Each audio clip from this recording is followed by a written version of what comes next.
अपना मदन। अब कोई नहीं बोलेगा क्या सूंघ रहा है। भारत माता की। आज मैं सर्वप्रथम तो अपने रायकोरिया और आपके बाद मैं जो ना सभी सम्मानित मंच बोल दूं, ऐसे सम्मानित मंच और सभी बुजुर्गों के चरणों में मेरा शीश झुकाकर उनको अभिनंदन। अरे नहीं भाई, यहाँ तो नरमा ही है, ऐसा यहाँ तो नरमा ही है। हे बेरेरा और भैरव थोरो और मेरे युवा साथियों को खूब सारा प्रेम और स्नेह। मैं सबसे पहले तो आपकी पूरी आरएलपी टीम को बहुत बहुत हृदय तल की गहराइयों से धन्यवाद देता हूं कि आपने ये मेरा व्यक्तिगत आपने समर्थन किया है। उसके लिए आपकी ओसियां भारतीय जनता पार्टी आपका आभार ऐसे प्रकट करती है और मैं व्यक्तिगत रूप से आपका आभार प्रकट करता हूं। इनके साथ में जो कुछ लोग कांग्रेस छोड़कर जो बीजेपी में आए, मैं इस अपने परिवार में आपका खूब खूब स्वागत करता हूं, आपका अभिनंदन करता हूं। दो वाक्य मैंने देखे, आज मैं इस मौके पर जिक्र करना चाहूंगा। आदरणीय राजू राम जी जो यहाँ विराजमान है, इनका एक पटवारी का मैंने और ऐसे एमएलए साहब का वीडियो देखा।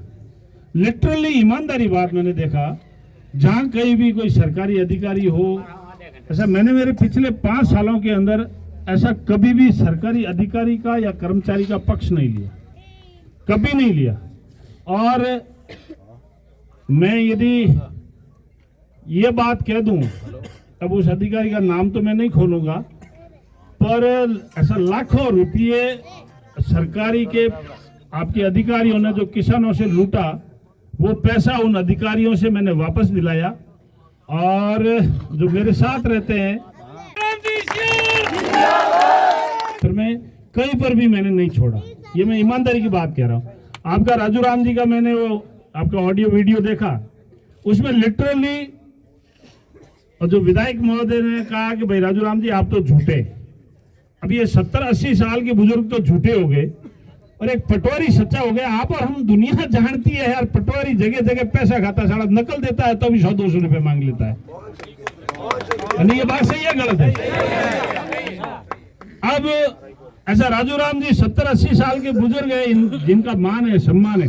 यदि वहां पर उस मीटिंग में ऐसा विधायक महोदय के अंदर थोड़ी बहुत भी इंसानियत होती और राजनीतिक सूझबूझ होती और सामाजिक सूझबूझ होती और पारिवारिक सूझबूझ होती और बड़े बुजुर्गों का मान और सम्मान का कुछ उसमें समझ होती, तो राजू राम जी को कहते, राजू राम जी आप मेरे सीट के साथ में बैठो। क्या उस पटवारी को सामने बुलाते और पटवारी से पूछते भाई तूने इनसे 10,000 रुपए मांगा कि नहीं मांगा? यदि इतनी बात कहते और इनके सामने पटवारी को डांटते, फटकारते, तो इनका मान और सम्मान कायम रहता। इनको तो बिल्कुल ही चुप ही करा दिया गया हो, चुप। फिर बाद में मेरे को सुनने में भी आया, इनके कोई बच्चे या पोते वहां जोधपुर रहते हैं, उनको पुलिस से भी धमकवाया। आई मेरे सामने बात, हाँ इनके बेटे थे या पोते थे, और उनके ऊपर बड़ा दबाव बनाया। वाह भाई, राजनीति। आपने 70-80 साल के बुजुर्ग का भी पीछा नहीं छोड़ा और उसकी सेकंड पीढ़ी का भी पीछा नहीं छोड़ा। आप क्या साबित करना चाहते हैं? ऐसा शर्म आने की बात है। आपको घरवालों ने ऐसा बड़े बुजुर्गों का मान सम्मान करना सिखाया नहीं क्या?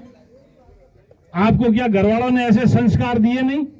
मैं तो बड़े बुजुर्गों के चरणों में ऐसे मैं पगड़ी रख के और उनका मान और सम्मान करता हूं। ये हमारे परिवार के संस्कार है।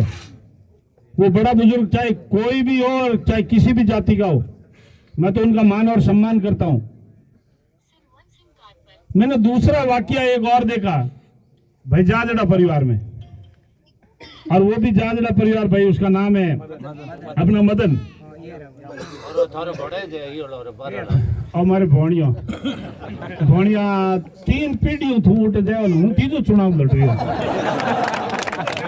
ये 3 पीढ़ियों उठे देवता वोट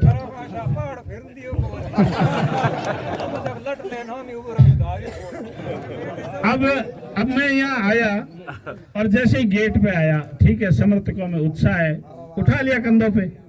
अब मैं नाराज हो जाऊं ये बात तो नहीं है। अब इनकी जो पहले आज नहीं, इनसे पहले उनकी वो नेता थी, अब वह नेता वहां आई तो भाई अपनी नेता आई तो अपने खुशी होती है कि भाई उनसे बात करे। तो इसको ऐसा क्या डाटा क्या सूंघ रहा है?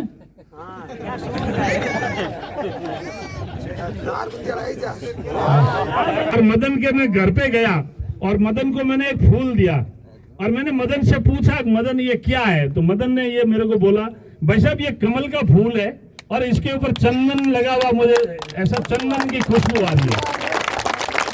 अब मुझे आप एक चीज बताओ, ये जो है ये चंदन की खुशबू है कि नहीं मुझे बताओ। पूरी विधानसभा में ऐसा मदन, आपका नाम ही मदन है, ऐसा ठाकुर जी का नाम है, कृष्ण भगवान का ऐसा नाम है, ऐसा मदन आपकी ये खुशबू पूरे ओशा विधानसभा में जाएगी और अब कोई नहीं बोलेगा क्या सूंघ रहा है। साधारण सभा मीटिंग, अब ये साधारण सभा की मीटिंग थी, अब ऐसा भगाराम जी ने कुछ वहाँ मीटिंग में बोल दिया और इनको पंचायत समिति के अंदर धमकाया और इनको बोला कि मैं गिरफ्तार करेंगे। अब क्या बात है? नहीं भाई साहब आपको तो गिरफ्तार नहीं कराया, लेकिन मेरी वो आएगा ना एसडीएम खानदार और डिप्टी साहब हमारे गिरफ्तार कराया तो प्रधान जी और पुखराज जी और कलेक्टर ऑफिस दान छोड़ नहीं। ओ बाप रे बाप, बड़े जीवड़न की तो देखो ये मेरी राजनीति तू खट जाई भाइयों।